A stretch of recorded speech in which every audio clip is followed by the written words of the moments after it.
Habakkuk 1, 2-5. O Yahweh, how long shall I cry for help, and you will not listen? How long will I cry out to you, violence, and you will not save? Why do you cause me to see evil while you look at trouble? Destruction and violence happen before me. Contention and strife arise. Therefore, the law is paralyzed, and justice does not go forth perpetually. For the wicked surround the righteous. Therefore, justice goes forth perverted. Look among the nations and see. Be astonished and astounded. For a work is about to be done in your days that you will not believe if it is told. Shalom, shalom, and welcome back. I know this video is long overdue. Unfortunately, I am not in a position to dedicate as much time as I would like to this channel. Yahweh willing, in the future, I will be able to give this channel a lot more attention. It amazes me that the African American community is still patronizing any churches, mosques, camps, or congregations after what we went through in 2020 and so far this year. Make no mistake about it, the curses written in the law of Moses are still hot upon the descendants of Jacob. Our enemies are making a great uproar as they plunder and ravish and violently destroy the children of Jacob. Psalms 83, 1-8. O Yahweh, do not rest silently. Do not keep silent or be still, O El. For look, your enemies roar. Those who hate you had lifted up their heads. They devise cunning schemes against your people and consult together against your protected ones. They say, come, let us annihilate them from being a nation, so that the name of Israel will be remembered no more. For they have consulted together with a unified purpose. They have made a covenant against you. The tents of Edom, the Ishmaelites, Moab, and the Hagarites, Gabal, and Ammon, Amalek, Philistia, with the inhabitants of Tyre. Assyria also has joined with them. They provide help to the children of Lot. Selah. Our people are like sheep being led to the slaughter, and no one takes it to heart. Many of the leaders that we have placed over us are in confederate with the enemies. Not only are the enemies ravishing us, so are the leaders who are supposed to be watchmen. They are taking money out of the mouths of the fatherless, widows, and the poor, calling it tithes, which are not required nor lawful according to Torah law. They are also taking payments from the enemies via their 501(c) tax status, and some are on the direct payroll of the government, encouraging you to ignore the spirit of wisdom. Isaiah 56, 10-12. You leaders of Israel should be watchdogs, protecting my people. But you can't see a thing, and you never warn them. Dozing and daydreaming are all you ever do. You stupid leaders are a pack of hungry and greedy dogs that never get enough. You are shepherds who mistreat your own sheep for selfish gain. You say to each other, let's drink till we're drunk. Tomorrow, we'll do it again. We'll really enjoy ourselves. Have mercy. This is what they do. They take your money, buy fancy clothes and expensive cars, while the sheep go without. They tell you, the Lord will make a way, while they have their fill off your hard-earned labor. Yahweh sent the nation of Israel into captivity to serve a punishment. He did not send the Levites over here to establish congregations, camps, mosques, or churches. There is no record of genealogy. Neither are we in the place where Yahweh commanded us to do these things. Our fathers were commanded to not worship Yahweh the way the nations worship their gods. We were commanded to do these things in one specific place. Your leaders will not be honest with you about what Yahweh said because they will no longer be able to take advantage of you. Deuteronomy 12:4-6. You shall not worship Yahweh your Elohim like this, but only to the place that Yahweh your Elohim will choose from all your tribes to place his name there. As his dwelling shall you seek, and there you shall go. And you shall bring there your burnt offerings, and your sacrifices, and your tithes, and your donations, and your votive gifts, and your free will offerings, and the firstling of your herd and your flock. The leaders who claim to be woke have told you must return to the laws of the covenant in order to be delivered from the oppression we are under today. They are false witnesses. They tell Israel we must return to the laws, but when you realize you can't do the laws, they say, do the best that you can. They misrepresent Yahweh and his requirements. Our fathers were being punished for not doing all that Yahweh said, but they want you to believe we will be delivered if we do some and not all that Yahweh said.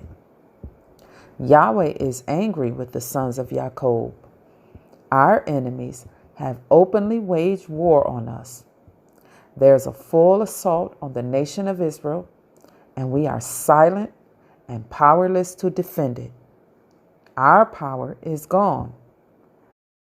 Deuteronomy 32:26-31. I thought I will wipe them out. I will make people forget they ever existed. If I had not feared a provocation of the enemy, lest their foes might misunderstand, lest they should say, our hand is triumphant, and Yahweh did not do all of this. For they are a nation void of sense, and there is not any understanding in them. If only they were wise, they would understand this. They would discern for themselves their end. How could one chase 1,000, and two could cause a myriad to flee if their rock had not sold them, and Yahweh had not given them up? For the fact of the matter is, their rock is not like our rock, and our enemies recognize this. Have mercy. There is open combat waged on the sons of Israel, and your leaders, who claim to have power, are silent. They cannot defend what is being done to our sons, neither will they acknowledge that they are powerless. If the men of Israel are destroyed, the nation of Israel is destroyed. In the book, The Art of War, Sun Tzu says, the supreme art of war is to subdue the enemy without fighting. Our forefathers knew that once they subdued their enemies without a fight, they could go in and destroy with little to no resistance. Genesis 34, 13 to 29. Then the sons of Jacob answered Shechem and his father Hamor, speaking deceitfully, because he had defiled Dinah their sister. And they said to them, We cannot do this thing, to give our sister to a man who is uncircumcised, for that is a disgrace for us. Only on this condition will we give consent to you. If you will become like us, every male among you to be circumcised, then we will give our daughters to you, and we will take for ourselves your daughters, and we will live with you and become one family. But if you will not listen to us to be circumcised, then we will take our daughters and we will go. And their words were good in the eyes of Hamor, and in the eyes of Shechem, and the son of Hamor. The young man did not delay to do the thing, for he wanted the daughter of Jacob. Now he was the most honored of his father's house. Then Hamor and his son Shechem came to the gates of their city, and they spoke to the men of their city, saying, These men are at peace with us. Let them dwell in the land, and let them trade in it. Now, behold, the land is broad enough for them. Let us take their daughters as wives, and let us give our daughters to them. Only on this condition will they give consent to us, to live with us and to become one family. When every male among us is circumcised as they are circumcised, will not their livestock and their property and all their animals be ours? Only let us give consent to them so they will live among us. And all those who went out of the gate of the city listened to Hamor and to Shechem. Every male was circumcised, all those who went out of the gate of his city. And it happened that on the third day, while they were in pain, two of the sons of Jacob, Simeon and Levi, the brothers of Dinah, each took his sword, and came against the unsuspected city and killed all the males. They killed Hamor and his son Shechem with the edge of the sword, and they took Dinah from the house of Shechem and went out. The other sons of Jacob came upon the slain and plundered the city, because they had defiled their sister. They took their flocks and their cattle and their donkeys and whatever was in the field. They captured and plundered that was in the house, all their wealth, their little ones, and their women. Have mercy. Our Father has already informed us that our enemy's agenda is to destroy us as a nation, so that the name of Israel will no more be remembered in all the earth. Our enemies understand that if they subdue us without a fight, their plans can move forth. This is why there is an all-out assault on the sons of Jacob. They are trying to subdue us via the effeminate, homosexual, and transgender agenda. Our sons are being introduced to homosexuality at young ages, and now the transgender trend is running rampant among us, and your leaders are silent. They bully you by putting labels on you like homophobic when you speak out against their acts. The laws you claim to be keeping is against this lifestyle, yet you have no power to prevent your sons and daughters from practicing these acts in this land. Deuteronomy 23:17. There shall be no whore of the daughters of Israel, nor a sodomite of the sons of Israel. Have mercy. The law says, there shall be no sodomite of the sons of Israel. Are Negro men who practice this lifestyle not sons of Israel? All the sons of Israel are sons of Israel by descent, not by religion. I know that some of you think this is a religion, but it's not. This is a family descending from Abraham. Yahweh told Abraham that his seed will come from his loins, not by conversion or adoption. Genesis 15:3-4. And Abram said, Behold, to me thou hast given no seed, and lo, one born in my house is mine heir. And behold, the word of Yahweh came unto him, saying, This shall not be thine heir, but he that shall come forth out of thy own bowels shall be thine heir. How can you claim to be keeping the laws of Torah when you allow the LGBT movement to run up and down rampantly among you? Didn't Yahweh say this? Deuteronomy 22:5. The apparel of a man shall not be put on a woman, and a man shall not wear the clothing of a woman, because everyone who does this thing is detestable to Yahweh your Elohim. Leviticus 18:21-22. And you shall not give any of your offspring in order to sacrifice them to Molech, nor shall you profane the name of your Elohim. I am Yahweh. And you shall not lie with male as lying with a woman. That is a detestable thing. Not only are the enemies or strangers doing these things, many of the sons of Israel today are openly practicing this wickedness right in your midst. These acts are not new among these heathen. They have seduced your sons and daughters to join in these demeaning abominations. When Yahweh commanded us not to do these things, he told us these were the practices of the other nations. Leviticus 20:22-23. Ye shall therefore keep all my statutes and my judgments and do them, that the land whither I bring you to dwell therein spew you not out. And ye shall not walk in the manner of the nation which I cast out before you, for they committed all these things. Therefore I abhorred them.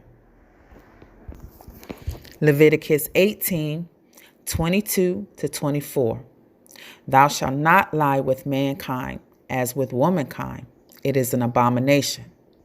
Neither shalt thou lie with any beast to defile thyself therewith.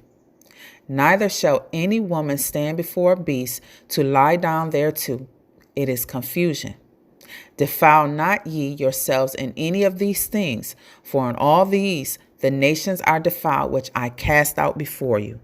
Have mercy. Not only are they lying with men as they do with women, they are putting on that which pertains to women. The women are putting on that which pertains to men. Ask yourselves, why is it mostly your sons and daughters they are putting up in front to be the voice of the LGBT movement?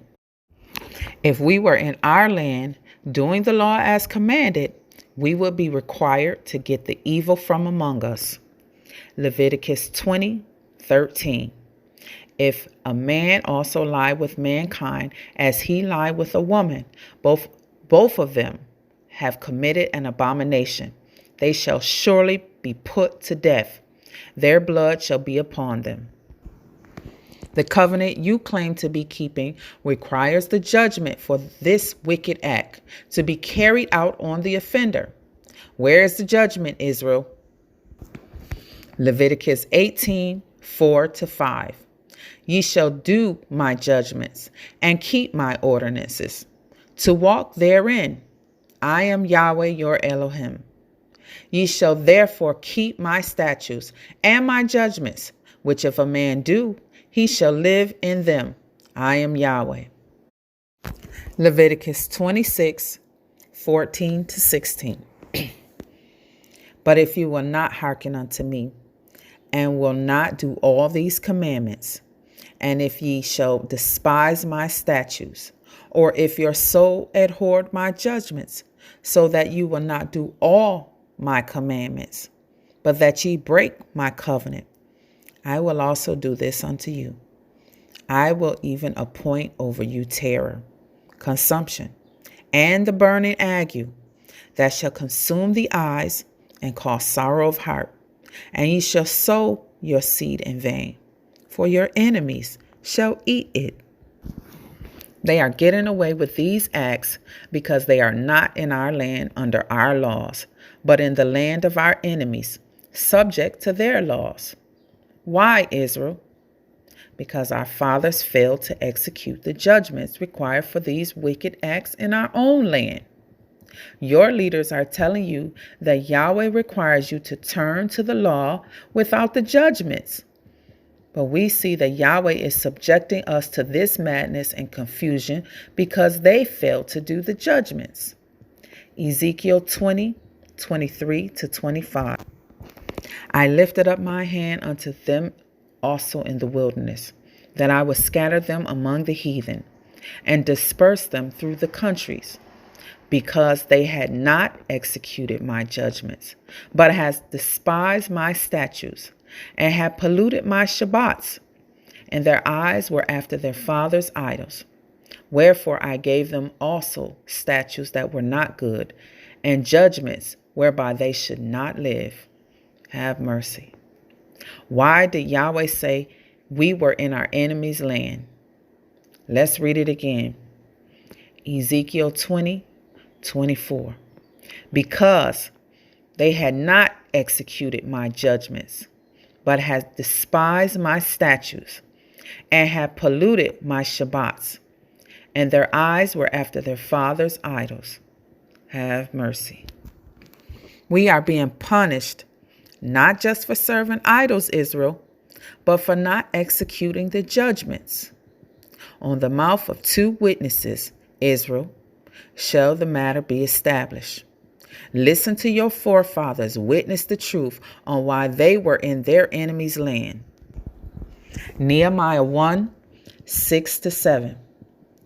Let thy ear now be attentive, and thy eyes open, that thou mayest hear the prayer of thy servant, which I pray before thee now, day and night, for the children of Israel thy servants, and confess the sins of the children of Israel, which we have sinned against thee. Both I and my father's house have sinned. We have dealt very corruptly against thee. We have not kept the commandments, nor the statutes, nor the judgments, which thou commandest thy servant Moses. Have mercy. Daniel 9:4-5. And I prayed unto Yahweh my Elohim, and made my confession, and said, O Yahweh, the great and dreadful Elohim, keeping covenants and mercy to them that love him, and to them that keep his commandments. We have sinned and have committed iniquity. We have done wickedly and rebelled, even by departing from thy precepts and from thy judgments. Again, the law requires the judgments to be carried out for this wicked act.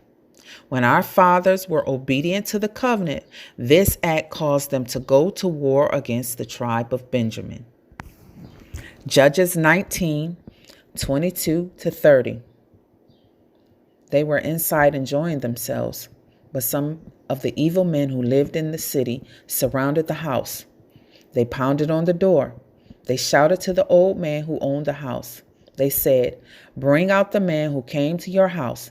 We want to have sex with him." The owner of the house went outside, and he said to them, "No, my friends, do not do such an evil thing. This man is my guest, so don't do this terrible thing. Look, here is my virgin daughter, and here is the Levite's concubine. I'll bring them out to you now. You can have them. Do to them what you want, but do not such a terrible thing to this man." The men wouldn't listen to him, so the Levite sent his concubine out to them. They forced her to have sex with them. They raped her all night long.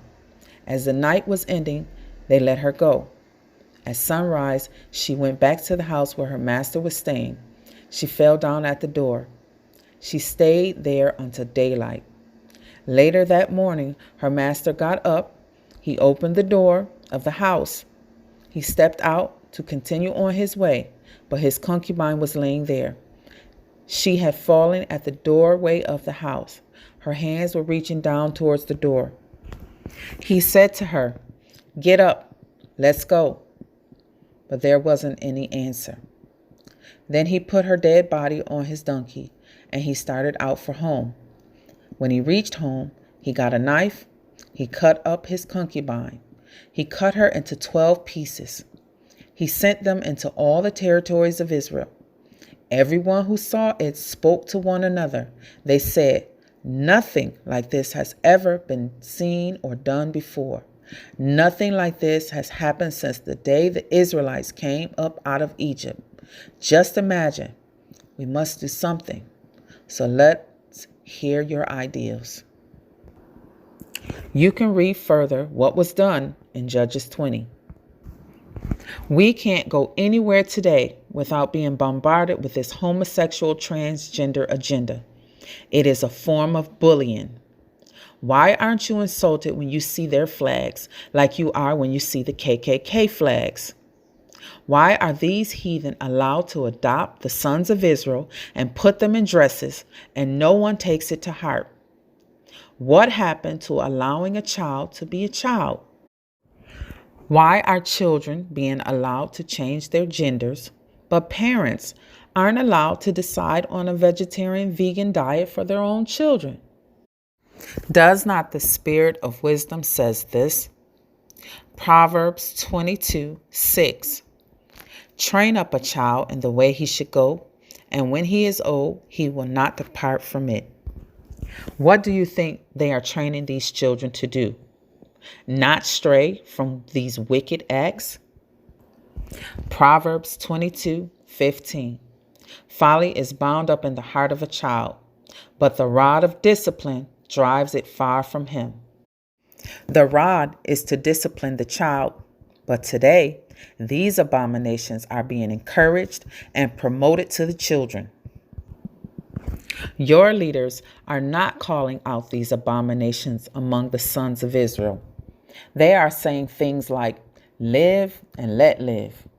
This is not what the law teaches.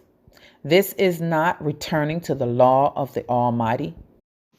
The sodomite is at enmity with the ways of Yah. It is open rebellion. Are we in bed with the enemies of Yahweh? Or are we going to take the stands Moses and David took? Exodus 32:26. Then Moses stood in the gates of the camp and said, "Who is on Yahweh's side? Let him come unto me." And all the sons of Levi gathered themselves together unto him. Praise Yah. Psalms 139:19-24. Surely thou wilt slay the wicked, O Yahweh. Depart from me, therefore, ye bloody men, for they speak against thee wickedly, and thy enemies take thy name in vain. Do not I hate them, O Yahweh, that hate thee? And am I not grieved with those that rise up against thee? I hate them with perfect hatred. I count them thine enemies. Search me, O Yahweh, and know my heart. Try me and know my thoughts, and see if there be any wicked way in me, and lead me in the way everlasting. Hallelujah. The enemies of our Father are attacking us because he loves us. They are assaulting the sons of Israel like they did in Egypt because they know that the men are the head and the protectors of the nation. The women are of no physical threat to them, which is why they allow the daughters to live. Exodus 1:15-16. The king of Egypt spake to the Hebrew midwives, of which the name of the one was Shipra, and the name of the other Puah. And he said, when ye do the service of midwife to the Hebrew women, and see them upon the stools, if it be a son, then ye shall kill him. But if it be a daughter, then she shall live. Have mercy. Today, they are using the daughters against the sons to accomplish their schemes. That is what the Willie Lynch letter was about. This effeminate, homosexual, transgender agenda is a plot of the enemies to subdue the Negro man without a fight, so they can move in for the kill. Those who claim to be our watchmen have conspired with the enemies to not keep watch and to remain silent while we are attacked on all sides. Where are your watchmen, Israel? They are leading us to be slaughtered. Yahweh is angry with the seed of Jacob. We are a prey to all our enemies. These sodomites and transgenders are angry with our Father for what he did to Sodom. Why else would they choose the rainbow as their symbol? It is open defiance against our Father. Our Father destroyed the earth with a flood because of the wickedness of man.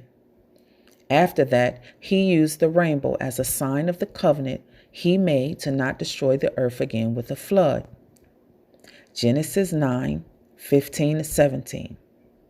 Then I will remember my covenant that is between me and you, and between every living creature, with all flesh, and the waters of the flood will never again cause the destruction of flesh. The bow shall be in the clouds, and I will see it, so as to remember the everlasting covenant between Elohim and between every living creature, with all flesh that is upon the earth. And Elohim said to Noah, this is the sign of the covenant which I am established between me and all flesh that is upon the earth.